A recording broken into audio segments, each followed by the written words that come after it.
नमस्कार, मी अविनाश जाधव, मनसे ठाणे पालघर जिल्हा अध्यक्ष। काल मी माझ्या ठाणे आणि पालघर जिल्ह्याचा जिल्हाध्यक्ष पदाचा राजीनामा दिला होता आणि तो देण्याच्या मागचं माझं उद्दिष्ट असं होतं की ठाण्यात मनसे ठाणे पालघरमध्ये एकही आम्ही जागा निवडून आणली नव्हती आणि त्याची नैतिक जबाबदारी माझी आहे, तो म्हणून मी तो राजीनामा दिला होता। माझ्याकडे पक्षात 3 पद आहेत। एक पक्षाचं नेतेपद आहे, दुसरं नाभिक सेनेचं अध्यक्षपद आहे आणि तिसरं जिल्हाध्यक्षपद, अशी 3 पदं होती। सो त्यातल्या एका पदाचा मी राजीनामा दिला होता आणि उर्वरित मी पक्षाचा नेता होतोच, तो मी नेता म्हणून देखील काम करू शकत होतो। परंतु आज सकाळी मला सन्माननीय राजसाहेबांनी बोलवलं होतं आणि सन्माननीय साहेबांनी मला पुन्हा आदेश दिलेला आहे की ठाणे आणि पालघर या दोन्ही जिल्ह्याची जबाबदारी तुझी आहे, तुला जिल्हाध्यक्ष म्हणून तिथे काम करायचं।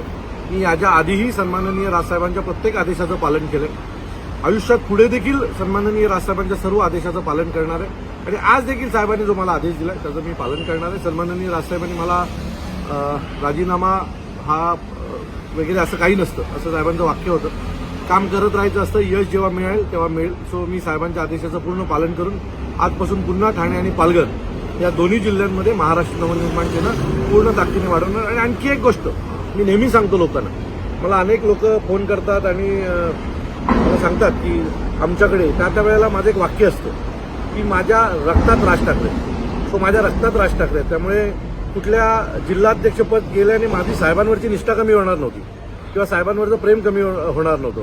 मी नेते म्हणून किंवा नाविक सेनेचा अध्यक्ष म्हणून किंवा महाराष्ट्र सैनिक म्हणून त्याच जोशात काम करणार होतो।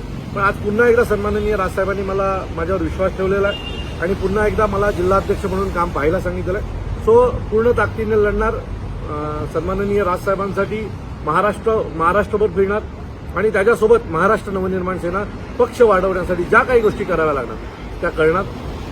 ज्या महाराष्ट्र सैनिकांनी काल दिवसभर सोशल मीडियावर असतील, मला फोनच्या माध्यमातून असतील, राजीनामा देऊ नका वगैरे जे सांगितले होते किंवा मी त्यांच्यासोबत राहिलो पाहिजे अशी प्रत्येकाची इच्छा, त्या सर्व महाराष्ट्र सैनिकांचे मी मनापासून आभार मानतो। माझ्या पक्षातल्या अनेक नेत्यांचे मी आभार मानतो की ज्यांनी ही सगळी घटना घडल्याच्या नंतर ताबडतोब मला फोन करून तू एकटा नाहीस तर आम्ही सगळे जबाबदार आहोत, आपण सगळे एकत्र राहिलो पाहिजे आणि सन्माननीय राजसाहेबांची ताकद वाढवली पाहिजे अशी प्रत्येकाची इच्छा होती, माझी इच्छा तीच आहे।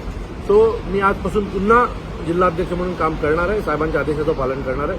लवकरच भेटू, तुर्तास थांबतो। जय हिंद, जय महाराष्ट्र।